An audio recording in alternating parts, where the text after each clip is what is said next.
I think it's safe to say that when you're young, you do stupid things.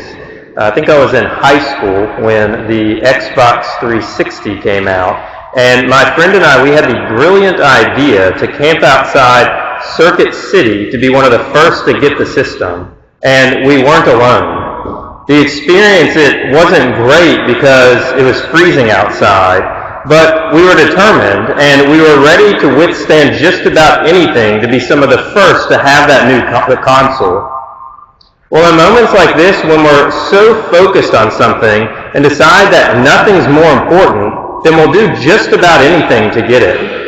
It's easy to desire material things in this way, but how many people have this same desire for God? St. James, in our second reading, he was faced with a community of Christians that were losing patience waiting on the Lord. He encouraged them not to complain and to look to the prophets as inspiration. One thing that built up my enthusiasm for that Xbox was that I read about it and I spoke to other people about it. And this is what we need in our relationship with God.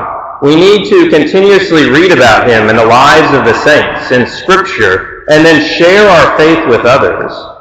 Without this enthusiasm, we can fall into that same mentality of the Christians in our second reading. We can lose patience and then begin to think that the Lord will never come. And then we slowly move away from those things that prepare and strengthen us for his coming. In the Gospel, John the Baptist, he pointed his disciples in the right direction. He didn't send them to gather information or learn about material things, but he sent them to Jesus. And John, we know that he was the precursor or the forerunner of Jesus. His mission was to prepare the way for him. And so the questions that he asked Jesus through his disciples, they weren't for John's sake, but they were for the benefit of his disciples. And Jesus' responses, they were evidence that he was the Messiah. His responses, they were symbols of the Messiah in the Old Testament. They were prefigurations of him. And for those that believed in Jesus and the words that he spoke, this time was a time of joy, because in the person of Jesus, all those prophecies would be fulfilled. Well, today, for all of us, this is a day of joy. We celebrate a day of joy. It's Gaudete Sunday. It's a day that we rejoice in an otherwise penitential season because we're in the middle of Advent and the birth of the Lord is near. In this life, I think it's important that we always have this mentality that the coming of Jesus is very near. I once spoke about how Jesus, he actually comes to us every day. He does this in the sacraments, in prayer, through friendly conversation with others, but then he also comes to us in a special way through Scripture. And like the disciples of John, it's through Scripture that Jesus reveals himself to us. And today that revelation is that he comes to save all people, and he does this by living among us.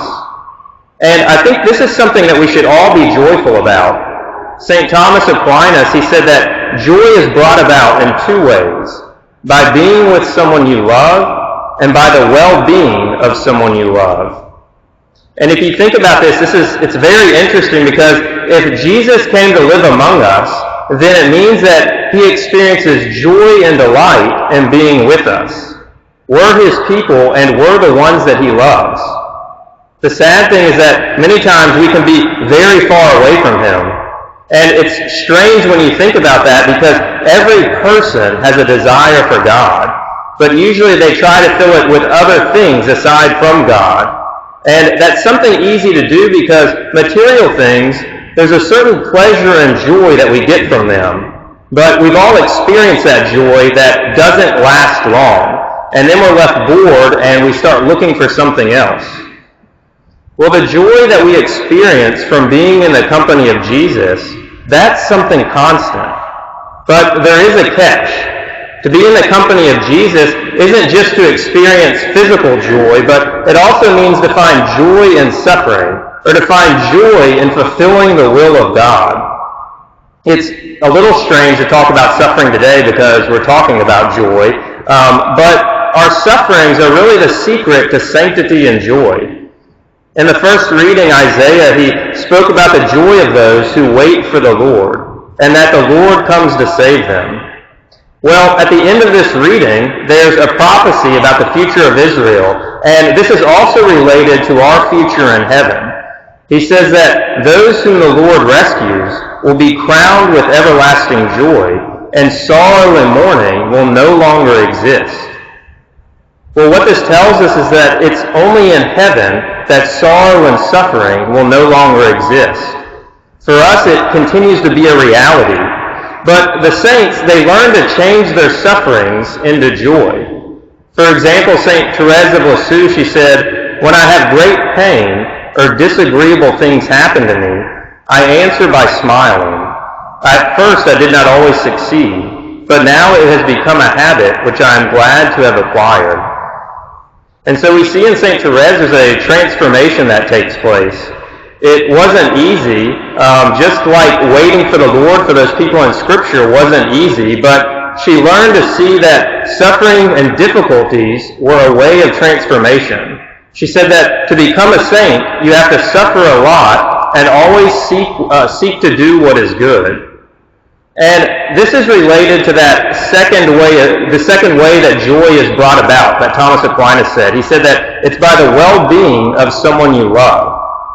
And Jesus' well-being is the well-being of others. And the well-being of others, it's achieved ultimately through suffering. And so we're also close to Jesus when we suffer like Jesus according to God's will and for the well-being of others. Our joy, it doesn't come from being close to material things, but it exists when we're close to Jesus. And to be close to Jesus, we need to want what he wants and love what he loves. And we can learn to do this by reading about God, by speaking to God in prayer, and by meditating on the life of Jesus. We also learn this by sharing our faith with others and that dialogue, that interchange between each other. And then we also learn it from bearing our hardships like the saints. If you think about it, when Jesus came into the world, he suffered. He wasn't born into a palace, and he didn't have all those creature comforts that we have today. The reason that he was willing to suffer for us is because his love for us was much greater than the inconvenience of suffering. In this life, we need to be cautious that we don't seek joy in worldly things or try to use them to escape reality. Obviously, we do need worldly things. They can provide relaxation and recreation, but those things are never going to give us that true and constant joy that's only found in Jesus.